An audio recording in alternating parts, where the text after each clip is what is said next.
guys, I'm Kirsten, the problem solving teacher and Teachers Pay Teachers author. If you like any of my videos, please remember to like and subscribe, hit the notification bell. Let me know what's going on in your business these days. Leave a comment below. Okay, today I'm going to be talking about updating my products in my TPT store, revising my products. So I've been on Teachers Pay Teachers for a little over a year now, and in that year I have learned a ton about product design, like way more than I ever thought I would. As I rounded the first year of having my Teachers Pay Teachers store, I decided that I should start revising my products because I didn't want to wait until I had over 300 resources and then start to try to revise. So I decided that I would just start. And I know I'll probably, in future years, I'll probably do revisions again, but right now I just decided to go for it. So I wanted to share with you some of the things that I've been changing within my resources, updating within my products as I revise them. Because things that don't bother me or I wouldn't care about as I download a resource, they're important to other people. And since other people are my audience, not myself, I need to consider that. I need to consider what people would be willing to pay for. So one of the things I am updating is my TPT fonts. So the fonts that I use within my resources, I mean, they were okay. They were okay. There's absolutely nothing wrong with them, but I found some that I really, really like, and so I'm kind of consistently using those ones. So when I first started, I did find a really, really good basic font. It's Graphics from the Pond, and I love it. It's like super basic. It's super easy to read, which is really important when kids are reading stuff. And honestly, I get a little bored of using it because it's always the same, but I have not found another good basic font that is going to be easy for kids to read that's just like a little bit different from what comes on your computer.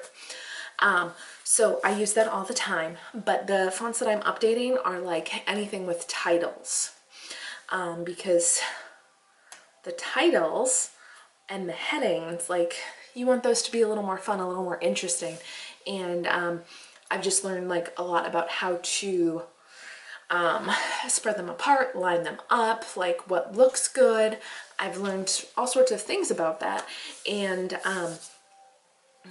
if it's going to make my resources pop off the page to the teacher and make them more enticing, then I want that. So I'm definitely updating my fonts to make them cuter and more desirable. The next thing that I'm updating a lot is my clip art.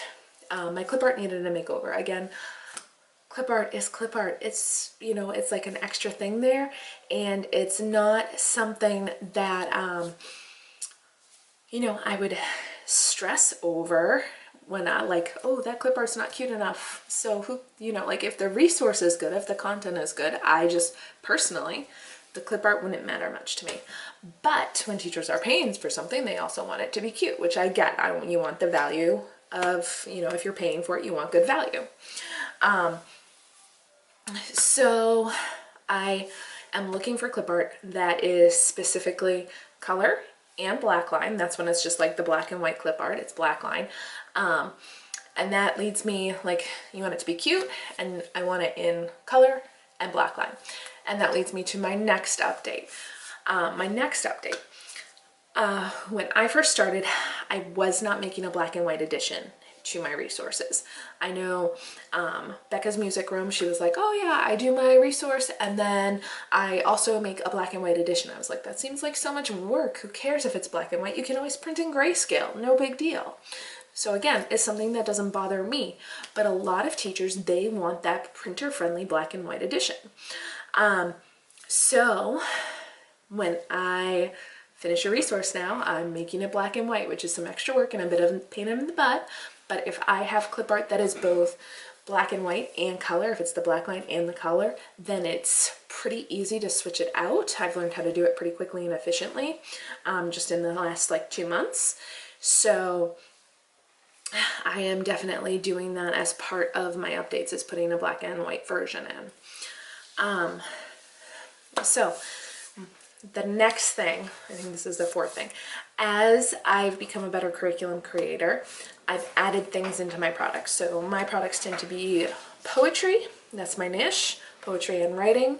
I try to make sure my products always go through the writing process because we want our students to learn what that is so that they can become better writers independently, knowing the steps to follow.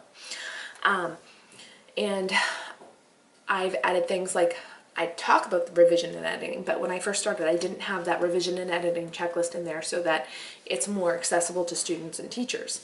And so like that's something that I've added in. Sometimes there's other tasks that I've added in. I've made my rubrics a little bit better.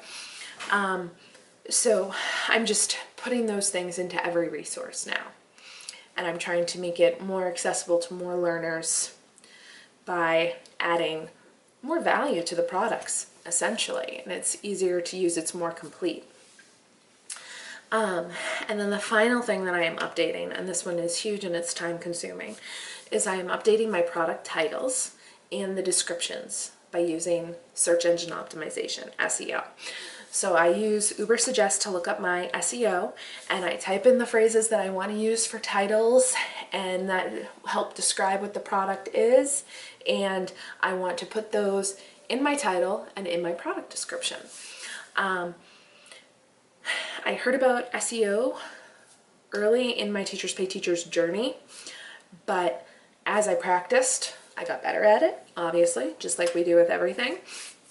So I am writing more complete product descriptions using SEO and working harder to find SEO that is going to help teachers find my products and title my products with that. So that's like probably the hardest part of updating my resources. All right, so those are some of the things that I consider as I update a resource. I would love to hear the things that you would consider as you think about updating any resources from when you first started. What things would you put in now that you didn't when you first started? What things do you include in a resource in general, like basic things? Because I know there's still some other things that I want to start putting in resources, but I haven't gotten that far. Let me know, leave a comment. If this video is helpful, remember to like and subscribe, hit the notification bell so other teachers can find it. All right, thanks for watching. Have an awesome day.